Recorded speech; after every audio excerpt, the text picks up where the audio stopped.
સમાચાર રાજકોટથી મળી રહ્યા છે કે જ્યાં લોધિકાના વિરવા ગામે ચડ્ડી બનિયાનધારી ટોળકીનો આતંક સામે આવ્યો છે। પેટ્રોલ પંપ અને આસપાસના 6 કારખાનાને બનાવ્યા નિશાન। પંથકમાં છેલ્લા કેટલાક દિવસથી ચોર ટોળકીનો ત્રાસ વધી રહ્યો છે। આતંક મચાવનાર ટોળકીને ઝડપી લેવા માટે હવે પોલીસને કરાઈ છે રજૂઆત।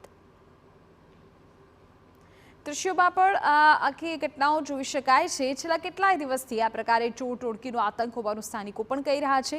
ચડ્ડી બનિયાનધારી ટોળકી કે જે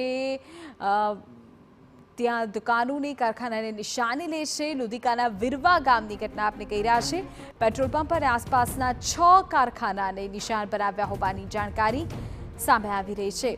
ઉલ્લેખનીય છે કે છેલ્લા ઘણા સમયથી આ પ્રકારે વિસ્તારમાં ચોર ટોળકીનો ત્રાસ વધ્યો છે। કેટલાક સીસીટીવી ફૂટેજમાં પણ તેઓની હલનચલન જોઈ શકાય છે। જોવાનું એ રહેશે કે આ મામલે હવે પોલીસ દ્વારા શું આગામી એક્શન્સ લેવામાં આવે છે। પ્રાથમિક જાણકારી એવી મળી રહી છે કે કારખાનેદારોએ પોલીસને રજૂઆત કરી દીધી છે।